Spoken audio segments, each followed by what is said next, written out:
Hey there, Dave from Ripple Rock. Today's installment coming to you from Iceland, of all places. And another installment, in fact, of mental skills development, how to use the mind to maintain higher levels of performance. And I just want to talk a little bit about all my one-on-ones with most of you. I think we got 12 or 13 of them done, which was fantastic. And I'll catch up with those that I didn't manage to. Everybody came on time, well prepared, things to work on, ways in which that camp could have been better. I love that part of it, how you all had some ways in which you could have done better at that last camp, and hopefully you're applying them to the next one, because that's how we do it. We just get better and better each day. And I wouldn't say we've got lots of time. What I would say is we've got enough time. And so long as you show up for every camp, you show up for every day, you show up for every hour, and you continue to make each hour as the day goes by better. So your last hour of every day is the best, and the last day of every camp is the best day of the camp. And we'll just keep at it. What I wanted to talk about today was just a little bit on some visualization techniques. Some of you said you're still struggling a little bit with visualization. I just really encourage you to keep practicing it, because that's what makes you better at it. You don't start good. You start lousy usually, daydreaming and losing your attention all the time. And with practice, it just gets better and better and better. The images get more crystalline. The thoughts in combination with the images that you're seeing create better mind-body connection, and we're going to continue to build a lot of strength as a team if in fact we do more individual visualization. So I want you to start by just focusing on the corrections at the end of every practice, or even at the breaks. You can be visualizing some of the corrections that you're getting.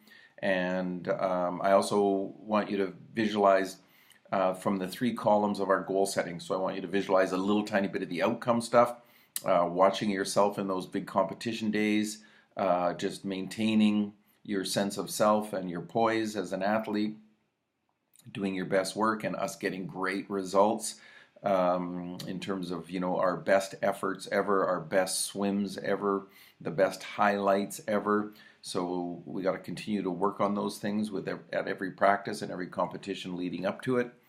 And of course, the performance indicating column, which is all your things like your flexibility and your poise and your facial expressions in the water, and all of the the height and the power that you need to be getting, all those performance indicators. So all the technical and strategic things that we need to be doing, we can be visualizing a bunch of that.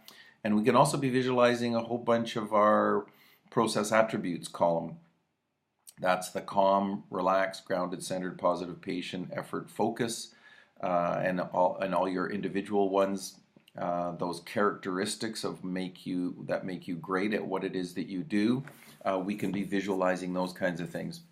So we can also be visualizing from the notion of watching ourselves pace ourselves through tough practices, watching ourselves push ourselves during hard practices, and really watching ourselves make ourselves very uncomfortable.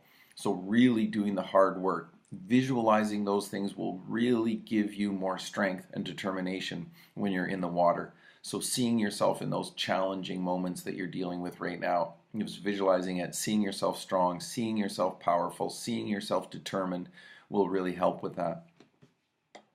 So just finding a quiet place.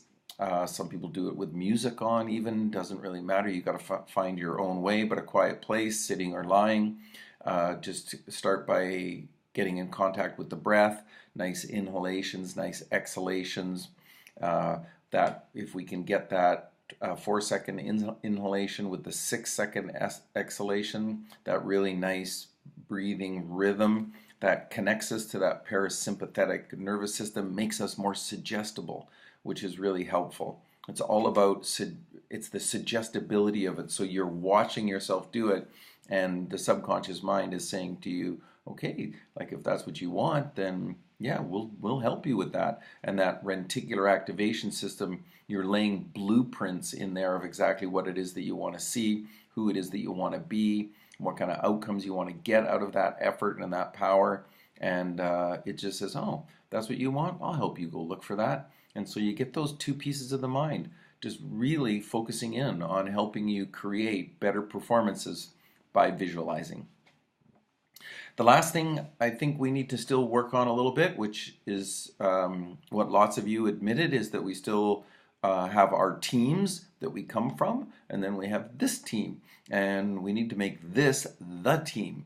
And so when you're with this team, this is the team. And so I want you to push the uncomfortableness of getting to know the other girls better. I want you to pick partners that you wouldn't normally pick. So make yourself uncomfortable with that and keep building those relationships. Amazing teams aren't made by making an amazing team.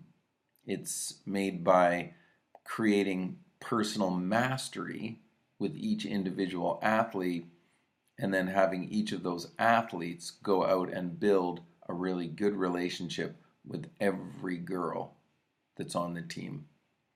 So if there's like 15 of us, it means there's like a couple of hundred individual relationships, and you're responsible for 14 of them now. Each one of you's got 14 relationships to build. So let's get busy on that, because that's going to make a big difference to the practices. More energy, more synergy. You know, I'm really pushing the outcome, which I don't normally do, but I'm happy to push that outcome. I think we really need to be driving towards podium performance. I think this is BC's, I don't know if the opportunity is going to be better than this one. Ton of great girls, you've all got a ton of talent, we got great coaches, we got great facilities, you're getting lots of other help along with it, no reasons, but you have got to stay committed. Stronger, tougher, fitter, more determined. Make yourself more uncomfortable. So have a great time at the next practice. I think Tara's got me signed up to come to the 20th of August training camp. I think we'll try to maybe fit in another one-on-one during August for anybody that wants that. I'm happy to do that. And anybody that needs some individual help, please reach out to me. I know some of you are doing that already, which is fantastic. And hopefully I'm getting back to you in a timely manner. I've got lots of cabin time these days and no cell service or Wi-Fi at the cabin. So sometimes it takes me a few days to get back to you. But I love that you are engaged. I love that you're working hard. And I know it's going to make a big difference in the end. So keep at it. Keep up all that great work. And yeah, I'll back from Iceland on the 19th and we'll stay in touch. Everybody take care.